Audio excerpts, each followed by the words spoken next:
Hello, I'm Ben Wattenberg. For America, 1997 was a year of economic prosperity and domestic tranquility. In some places abroad, however, it was a year of economic nervousness and domestic instability. The events and conditions of the past year at home and abroad have generated some provocative ideas. Joining us to provoke us are James Fallows, editor of U.S. News and World Report and author of Looking at the Sun; Jodie Allen, Washington editor of Slate magazine and former editor of the Washington Post Outlook section; and Christopher DeMuth, president of the American Enterprise Institute. The topic before the House, 1997, the year in ideas, this week on Think Tank.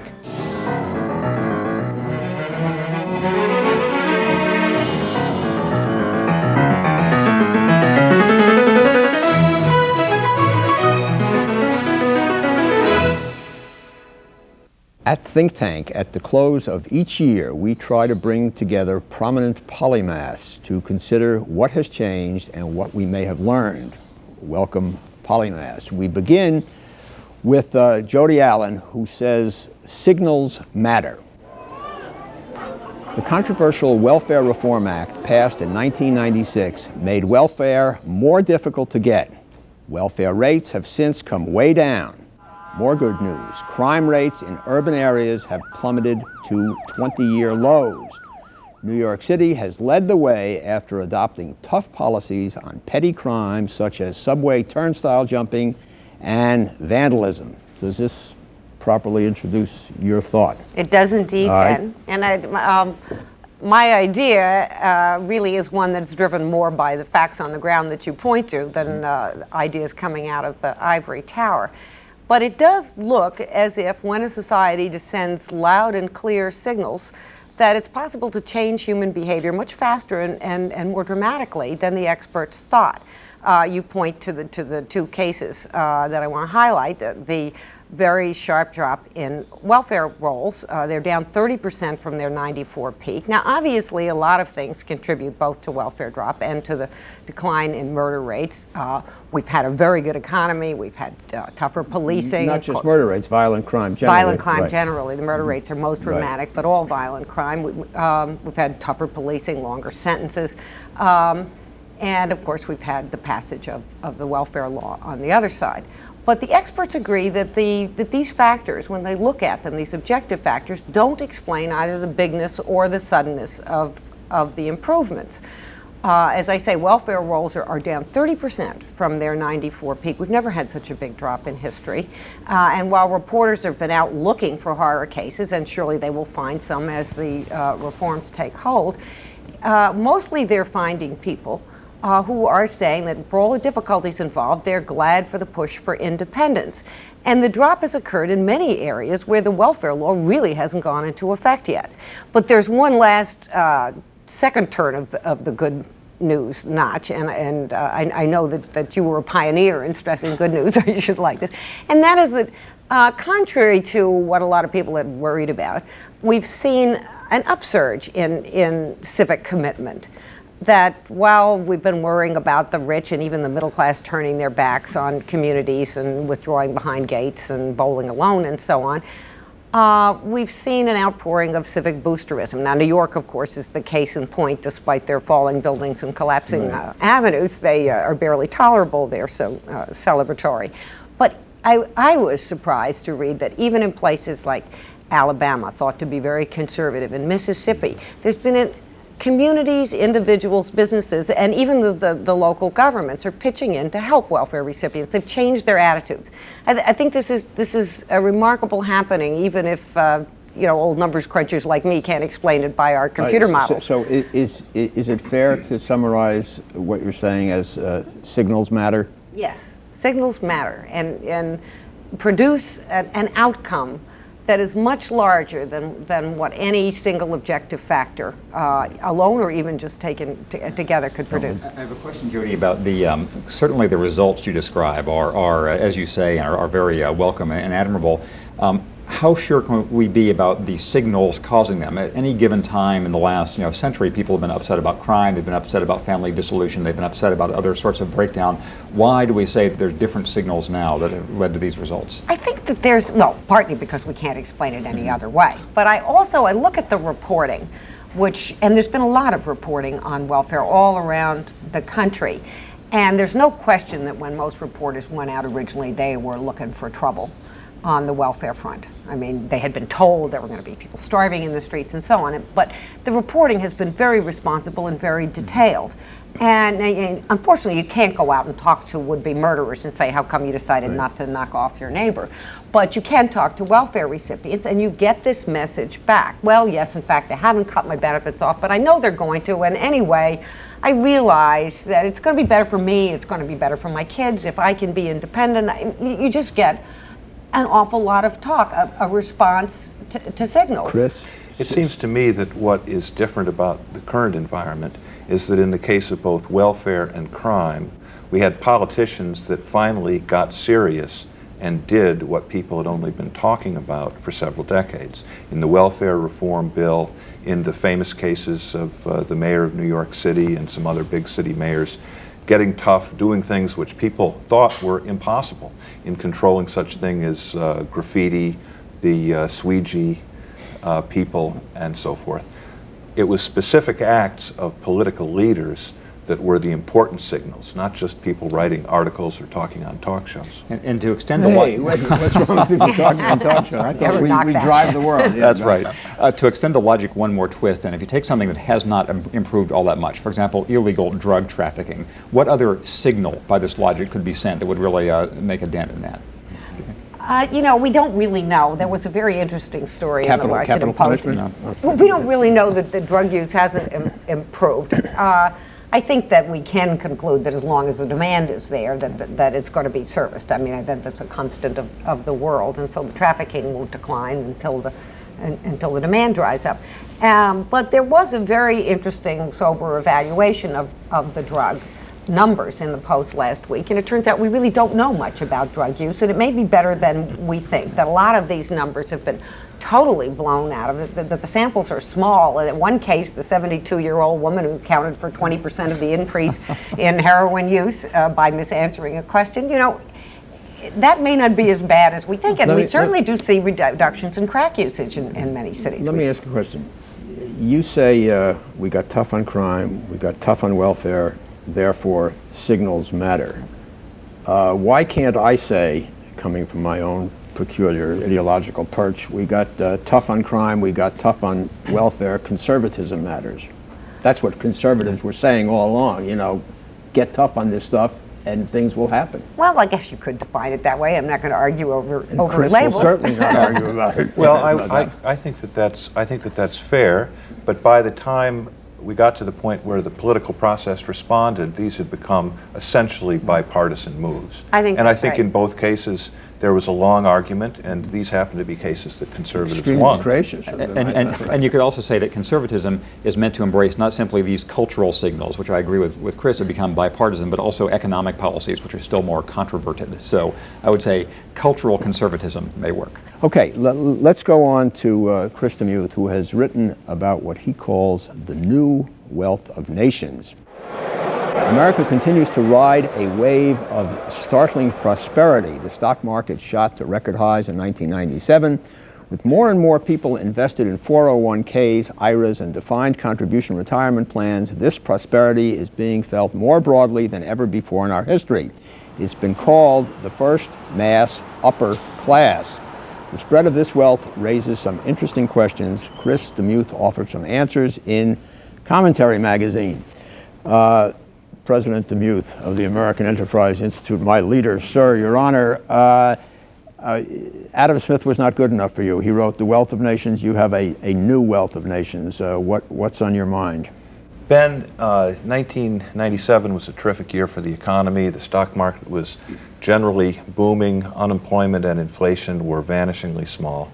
And it added to what is now a 15-year expansion with only one mild recession, the longest expansion we've had in peacetime in our history. The big story, though, was not a 1-year story or even a 15-year story. The big story is a 50-year, 100-year story. Over the past century, and especially since World War II, the advanced industrial nations, especially America, have become the wealthiest societies in the history of mankind. Moreover, it's the broadly shared part that you mentioned that is the important part of the story.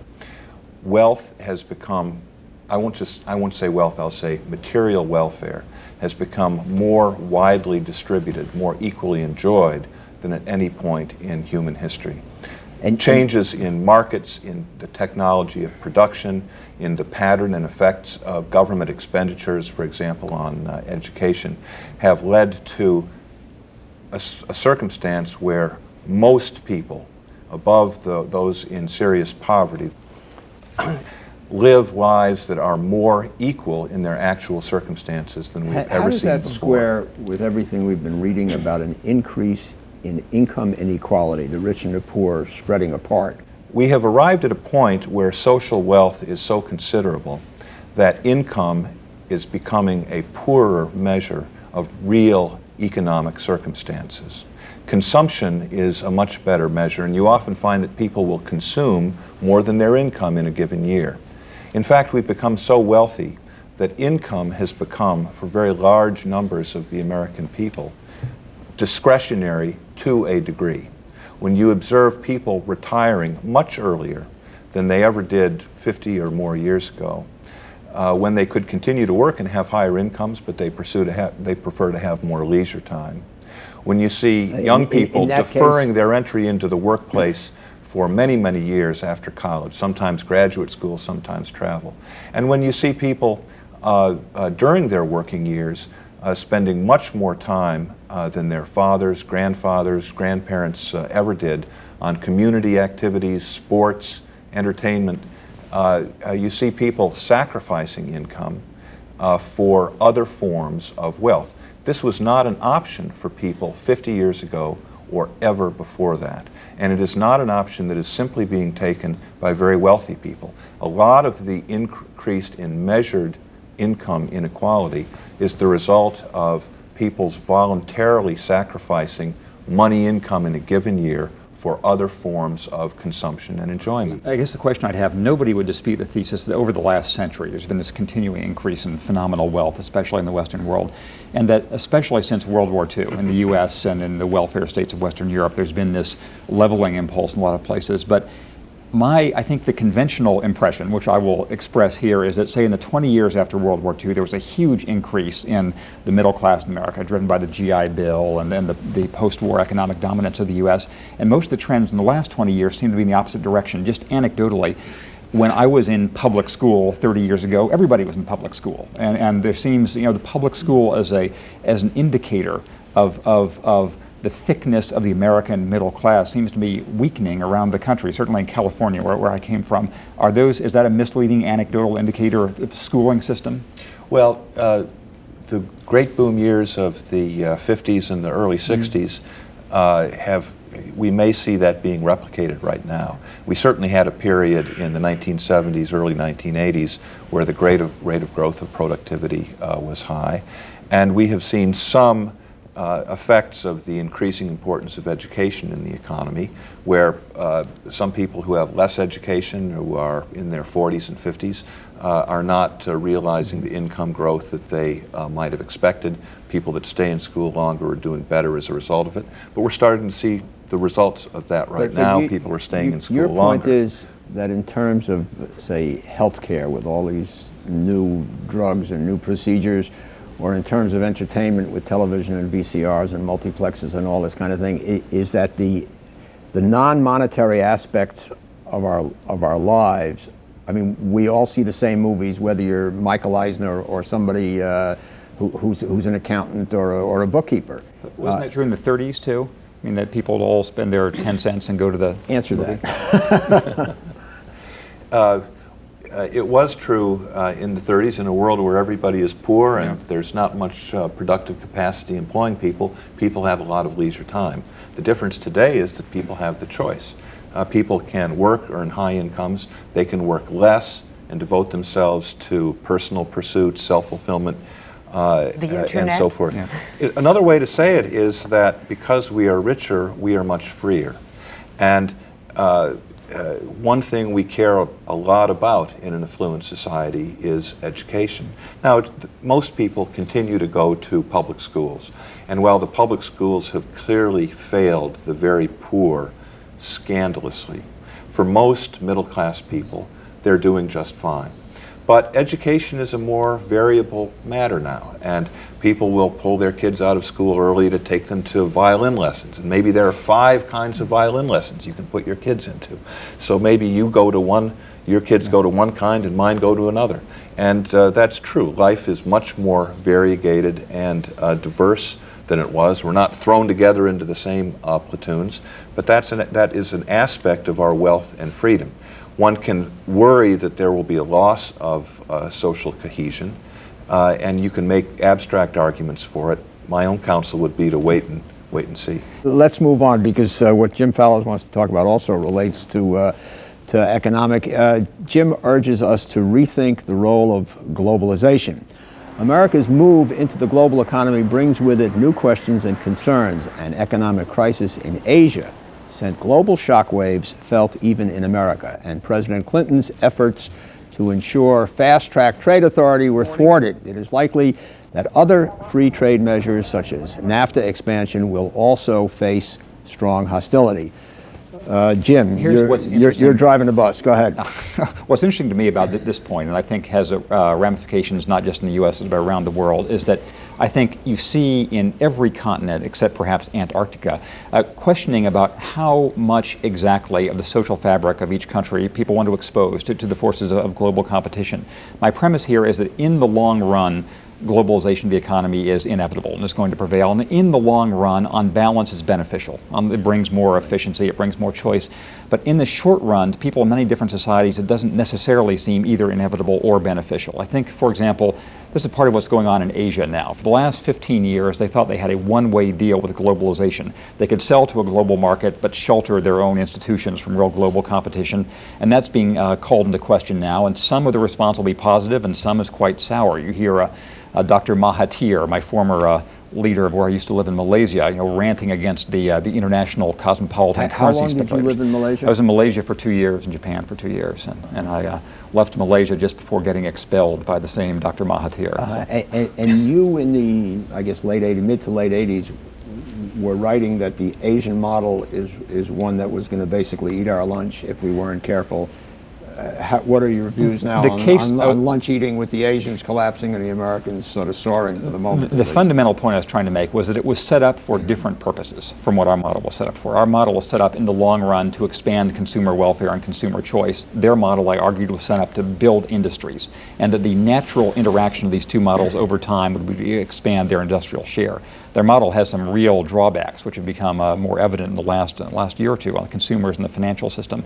But I guess, that's the part of the deal the Asians are thinking through now, of whether they can tolerate real engagement with a global market. The Chinese are going to figure out how much of their internal political system they're going to expose to outside influence.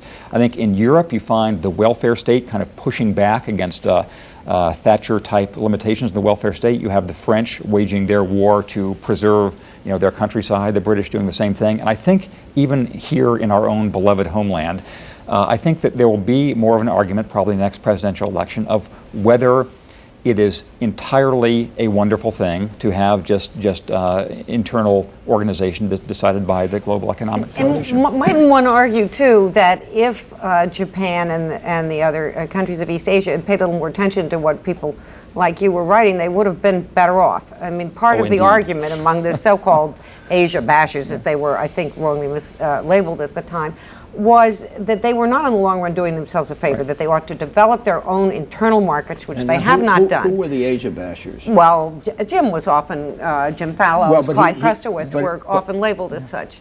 But I don't think they were. But he was also saying, he was saying that they're doing so well, and therefore you were, is that correct? Perhaps I might be cited as a source. That they were short, but he often argued that they were short-sighted, if I could finish my thought, that in the end, as we now see, they were all had an export-driven model, Protect your own market in-house so you can sell cheap and sell primarily to the United States. And as some of us pointed out, there was some limit to the amount of goods that America could absorb. And we've now begun to develop a taste for more services which are produced at home, another benefit for us.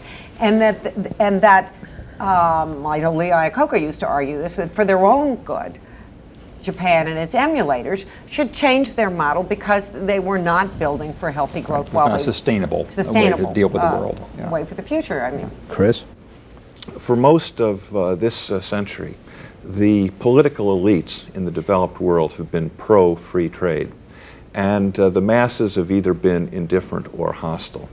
I actually think that the situation has become reversed. For all of the talk about people's being afraid of the destructive gale of international competition, the important story of the last 10 years is that capitalism has won as an economic system in general.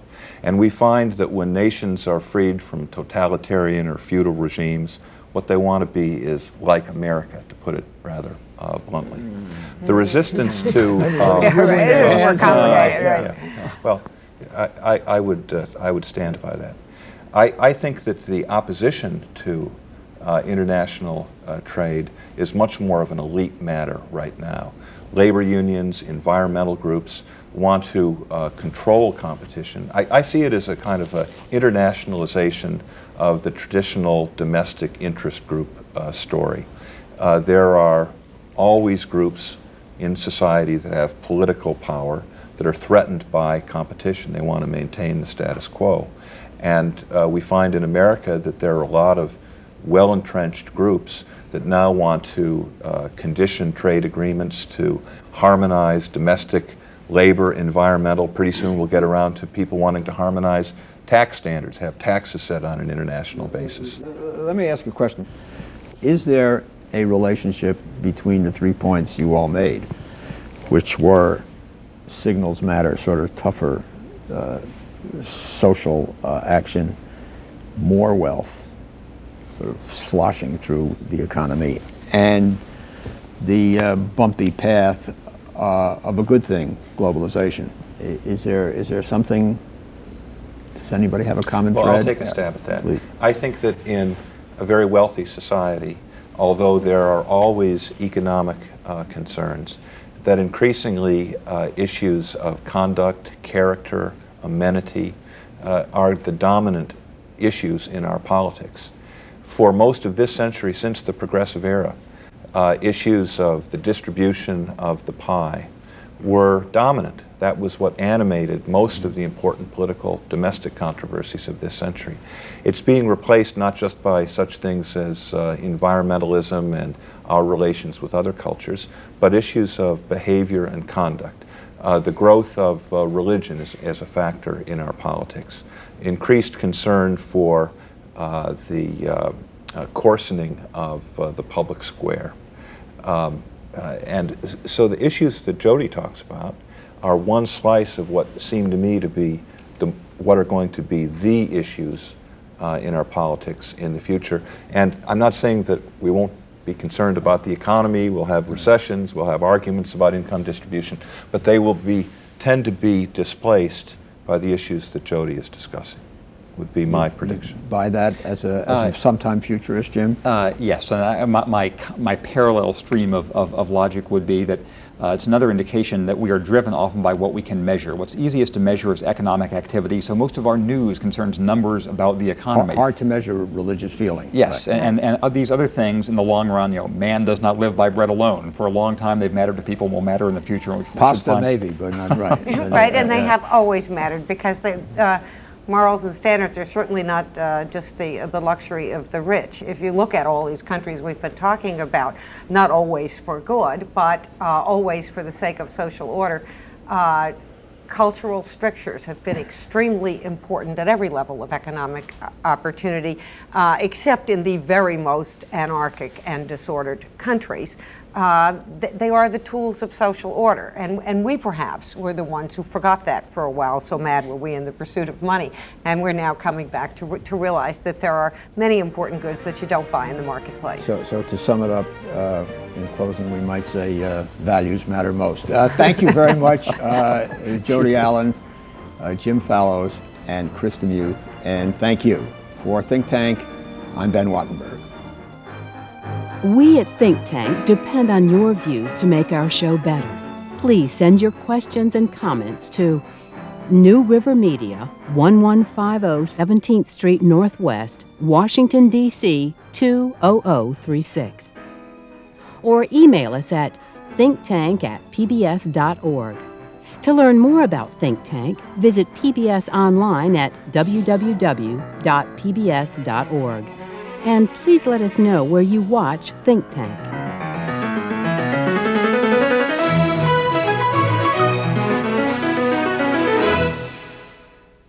This has been a production of BJW Incorporated in association with New River Media, which are solely responsible for its content.